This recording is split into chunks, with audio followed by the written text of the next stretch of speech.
List में मेरी नज़र जहां तक जा रही है, इस लिस्ट में ऐसी कोई भी फिल्में नहीं है जिनका नाम तक यहां पर लिया जा सके। हम बात कर रहे हैं हॉट शॉट्स ऐप के बारे में, जिसे लेकर बहुत ज़्यादा खबरें आज की डेट में चल रही हैं। हॉट शॉट ऐप वही ऐप है जिन्हें लेकर आरोप लगा है कि राज कुंद्रा पोर्न फिल्मों को इसी ऐप पर पब्लिश करते थे और फिर इसके लिंक बहुत सारे लोगों तक पहुंचते थे और इससे बढ़ावा मिलता था। खैर, बहुत सारे लोग ऐसे हैं जो जानना चाहेंगे कि आखिर ये हॉट शॉट्स ऐप है क्या, ये कैसे काम करता था और इसमें क्या कुछ कंटेंट होते थे।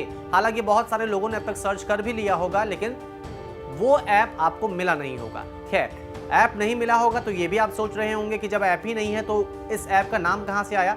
हम आपको पूरी डिटेल बताएंगे, और डिटेल बताने का मकसद ये नहीं है कि हम किसी चीज को बढ़ावा दे रहे हैं। डिटेल बताने का मतलब ये है ताकि आप भी जागरूक रहें और आप तक भी अगर कोई ऐसा लिंक आता है तो आंख बंद करके उसे ओपन ना करें, क्योंकि हो सकता है उस ऐप के जरिए भी पोर्नोग्राफी को बढ़ावा देने की कोशिश की जा रही है।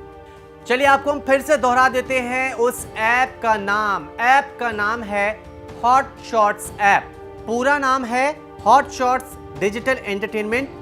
यूके बेस्ड कंपनी का ये ऐप है और ऐप का ऑपरेशन राज कुंद्रा की कंपनी के पास था।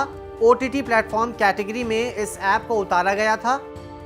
तो सबसे पहला सवाल लोगों के मन में यही है कि आखिर ये ऐप अवेलेबल कहां था, इस ऐप को लोग डाउनलोड कहां से करते थे और इस ऐप में क्या कुछ होता था। सबसे पहले आपको बताते हैं कि ऐप कहां कहां पर था, कहां कहां से हटाया गया। प्ले स्टोर से नवंबर 2020 में इस ऐप को हटाया गया और एप्पल स्टोर से जून 2020 में हटा दिया गया। ऐप के फाइल इंटरनेट पर मौजूद थे। एपीके फाइल के जरिए ऐप को डाउनलोड किया जाता था, इसे बहुत तेजी से सर्कुलेट किया जाता था। देखिए, कई ऐसी वेबसाइट्स मौजूद हैं जहां पर आपको एपीके फाइल मिले।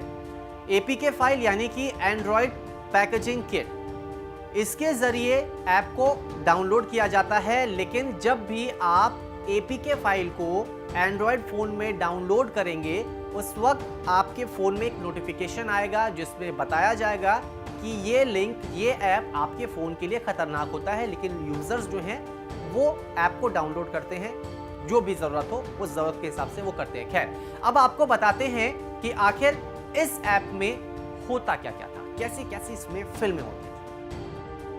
यूजर्स के लिए इस ऐप में शॉर्ट मूवी और वीडियो के क्लिप्स होते थे। नॉर्मल नहीं, पोर्नोग्राफिक कंटेंट इस पर अपलोड होता था। ऐप पर वीडियो को कई कैटेगरी में बांटा गया था। वीडियो के साथ साथ मॉडल्स के न्यूड फोटो भी उपलब्ध कराए जाते थे। ऐप में लाइव शो का भी फीचर था। यूजर्स मॉडल के साथ कम्युनिकेट या चैट भी कर सकते थे। न्यूड फोटो, न्यूड वीडियोस, ऐसी चीजें इस ऐप में होती थी। तो सवाल यहाँ पर यह उठता है कि आखिर ये ऐप फ्री में था या इसके लिए कुछ पैसे देने पड़ते थे। देखिए, फ्री में होने का पूरी तरह से तो सवाल नहीं उठता है, क्योंकि इसी के जरिए कमाई की जाती थी और कमाई तभी होगी जब लोगों के जरिए उस पर पैसे आएंगे। तो क्या कुछ इसमें होता था खेल, ये भी समझाते हैं। हॉट शॉट ऐप वैसे फ्री था, लेकिन इसमें कई कंटेंट के लिए सब्सक्रिप्शन की जरूरत पड़ती थी। फ्री कंटेंट में काफी ज्यादा पॉपअप ऐड होते थे और फ्री वर्जन में कई गैलरी, वीडियो और इवेंट लॉक रहते थे। अनलॉक करने के लिए सब्सक्रिप्शन की जरूरत पड़ती थी। सब्सक्रिप्शन के बाद ही कंटेंट ऐड फ्री हो पाते थे। ऐप में एक वॉलेट भी बनाया गया था और वॉलेट में पैसे ऐड कर प्रीमियम कंटेंट को भी देखा जा सकता था। अब इस प्रीमियम कंटेंट का मतलब आप समझ रहे होंगे, न्यूड कंटेंट। इसमें कुछ ऐसे जो फ्री वर्जन होते थे उसमें बेसिकली सेमी न्यूड टाइप की चीजें होती थी, लेकिन जो पेड वर्जन, जो सब्सक्रिप्शन के बाद आपको मिलता था, उसमें न्यूड वर्जन अवेलेबल होते थे और उसके लिए अमाउंट देना पड़ता था। वॉलेट भी होता था, बहुत सारी इसमें चीजें होती थी। इसके अलावा इसके पेजेस भी अलग अलग जगहों पर बने हुए थे। अगर हम बात करें टेलीग्राम की, तो टेलीग्राम पर भी हॉट शॉट डिजिटल एंटरटेनमेंट का एक पेज बना हुआ था। हालांकि विवाद जब बढ़ा तो वो पेज भी वहां से डिलीट हो गया। अब टेलीग्राम पर भी वो अवेलेबल नहीं है। खैर, इसे एक दूसरे तक पहुंचाने की प्रक्रिया भी बहुत अलग अलग तरह की होती थी, क्योंकि ये जो ऐप है वो प्ले स्टोर पर अवेलेबल नहीं था।